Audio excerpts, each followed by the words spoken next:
Hey, you, how are you doing? I'm back again, and I wanted to talk to you this week about something that we all deal with, and well, something that we have to work to get over. Fear. Let's get right into it. What is it? Fear. There's so many different, I've heard acronyms and what means all this, but I'm going to talk to you about not allowing it to control your life.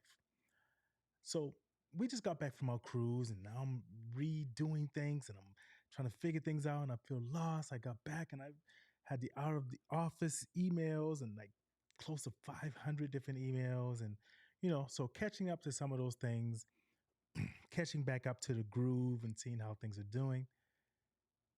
And then I started talking to some people because so I'm going into a different process of launching a course, right? I'm creating a course that's teaching people how to prepare to be on camera, to teach and to learn and coaching and so forth. And I was talking to associates and friends, and one of the first things that would come out of their mouths is, "Oh, I would never do that. Oh, I could never do that. Oh, aren't you scared? What if? What?" And I was like, wow, society has conditioned us so much to be afraid of exploring and trying something new. We are so okay with being in our spot that we think that's where we belong and we don't venture out. Nothing venture, nothing gain, as they say, right? And I noticed that people will complain about being in the spot that they're in, but they won't do anything to work to get out of it because they're afraid. People are afraid to take vacations. I was talking about that, I think, on the last episode of how they, would lose their job. But then I'm like, they're afraid to even take a chance because they're so comfortable where they're at that if they feel if they move on to try something, then they can't get back into the rhythm, I guess. And I felt a little bit, not fear, but getting back into the rhythm because I was so used to doing things systematically, A, B, C, D, E, F, G.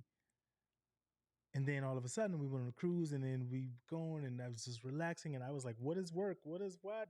I don't know.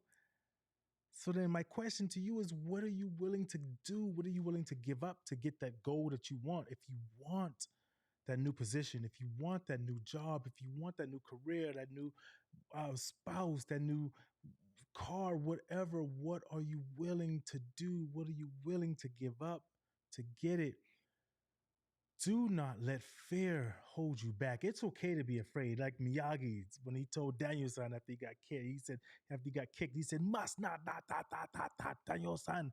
Okay to lose, but must not to fear. I hope I got it close. You guys, let me know if I didn't.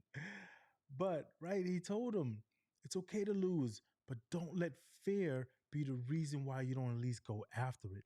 I'm telling you, take a few moments, sit down, really think about what you are willing to do to redesign your life.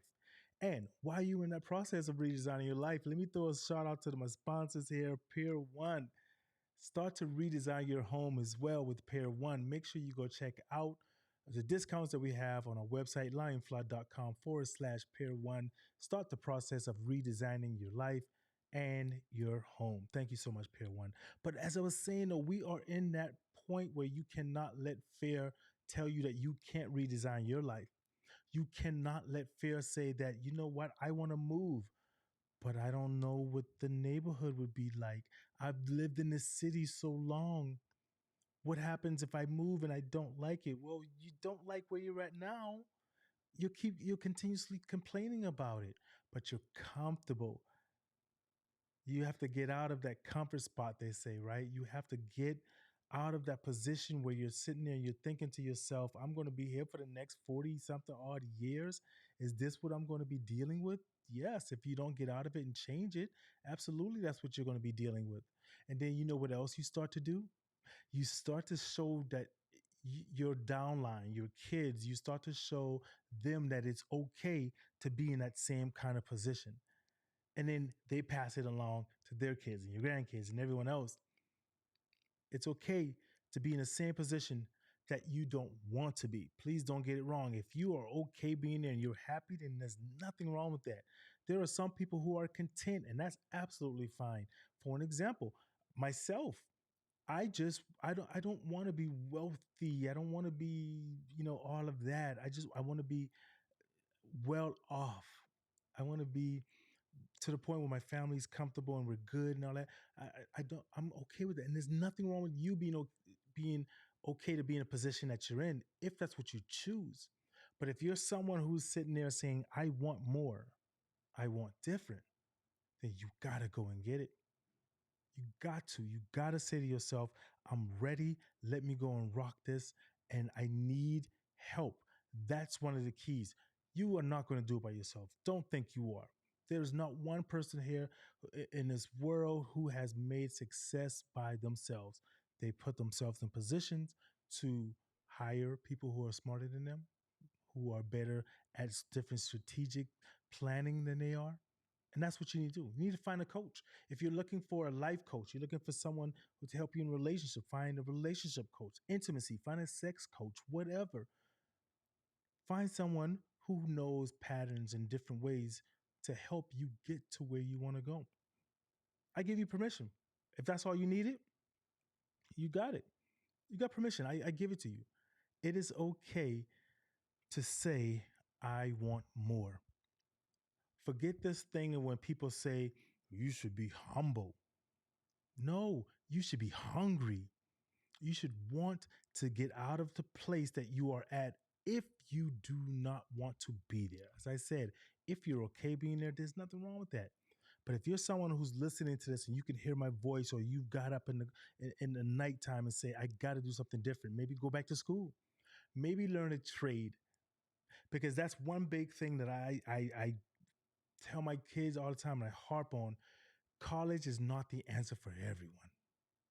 We are one of the only countries who do not put an emphasis on trade schools. One of the major companies, right? Major countries, excuse me, first world. You go to some other countries and their kids, you say, where are you going? They go, I'm going to trade school. I'm learning to become a carpenter, a plumber, an engineer. And it's celebrated. Whereas here, if someone says that, then it's like, what? You're going to junior college? What's wrong with you? Why do we put so much pressure on someone? So what? Get rid of that societal thinking that you can't learn a trade. There are plumbers and carpenters who make great livings. They join a union or they do something and they make a lot of great money and living, that their families are good. You decide your success path, right? Success. Don't let someone tell you that you need a certain amount of money to be successful, because there's tons of people who have that financial stability and yet still their lives are miserable. They need to be fulfilled with women or men around them or parties or whatever, someone to puff them up. And that's, you know what, okay, but you define your success. You decide where you're going to be at. I'm about to bring this to a close here. And I want to kind of get you to wrap your mind around this here. And I'm going to give you an analogy. And when I do this, I want you to really take a moment and think about it, right? Let's say you have your favorite food, whatever type it is. It could be, you know, pasta, Italian, Chinese, whatever. You have a plate of food that's in front of you, okay? With that plate of food, you've got, let's say, 4 or 5 people that are sitting at the table, and you don't know them. Not they've been invited by someone else, and everyone else is outside in the back, and you guys are just sitting there, and your food is at the table. And someone that you don't know blows on your food. Nothing disgusting. They just blow on it. There's no particular reason. They just do. And I ask you this question. Take your time and think about it. You don't have to answer it right now. What do you do? Do you continue eating that food, or you throw it away, or you say, hey, why'd you do that? Now, I'm about to give you the answer. So if you don't hear the answer, pause it for a second, turn the radio down, turn the volume down, and then turn it back up. Most people, 98% of people, I would say, would throw the food away or would not eat it. They would ask the person, why'd you do that? And they won't eat it. Now, did you turn the radio back up? Did you turn the volume back up? Okay, the answer was just given. Make sure you rewind it and you can hear it, okay? So now here's second part of the question here. Let's say that same scenario, you're at the table, same people, same person that blew on the food, except this time it's a birthday cake. What do you do? Do you eat it or throw it away? You know the answer is you will eat it. As long as you're not too diabetic, then you're going to eat it, right?